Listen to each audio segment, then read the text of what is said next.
dilakukan dengan menjaga nama baik keluarga serta tidak melanggar norma dan akidah yang berlaku. Hadirin rahimakumullah, pengabdian kepada negara merupakan salah satu bentuk kewajiban untuk manusia atau individu sebagai warga negaranya. Misalnya, seorang pegawai negeri yang bersedia ditempatkan di luar daerahnya untuk bekerja. Pengabdian kepada negara timbul karena ada seseorang yang merasa ikut bertanggung jawab atas kelestarian atau kelangsungan negara dan demi persatuan atau kesatuan bangsanya. Misalnya, dalam usaha merebut kembali Irian Barat dari penjajahan Belanda, banyak pemuda yang mendaftar diri menjadi sukarelawan. Hadirin sebangsa dan setanah air yang kami banggakan, pembelaan kepada negara merupakan salah satu bentuk real pengabdian kepada negara sendiri, termasuk juga kewajiban warga negaranya. Saat ini, banyak orang yang bersorak-sorai akan membela di negara ini demi menciptakan kedamaian di negara ini. Tapi apa yang terjadi? Sepertinya justru mereka lah yang banyak sekali melakukan kerusakan fasilitas masyarakat. Seperti contoh, banyaknya tawuran yang terjadi. Padahal hasil tawuran tersebut tidak sedikit pun memiliki nilai baik yang memutar bagi masyarakat. Justru perbuatan tersebutlah yang nantinya akan berdampak buruk, seperti kerusakan fasilitas masyarakat dan sebagainya.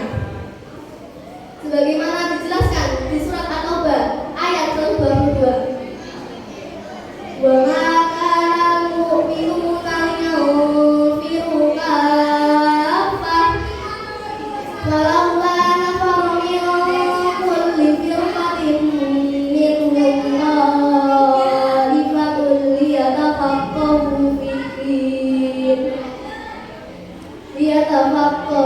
fid-din wa liyunziru qaumahum idza raja'u ilaihim la'allahum yahdharun. Artinya, tidak sepatutnya bagi umat itu pergi semua ke dalam medan perang. Mengapa tidak pergi dari tiap-tiap golongan? Di antara mereka adalah orang-orang yang memperdalam pengetahuan mereka demi memberi peringatan dan kaumnya, agar mereka kembali kepadanya, supaya mereka bisa menjaga dirinya.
Allahumma waffiq ila aqwamit thariq ihdinas siratal mustaqim.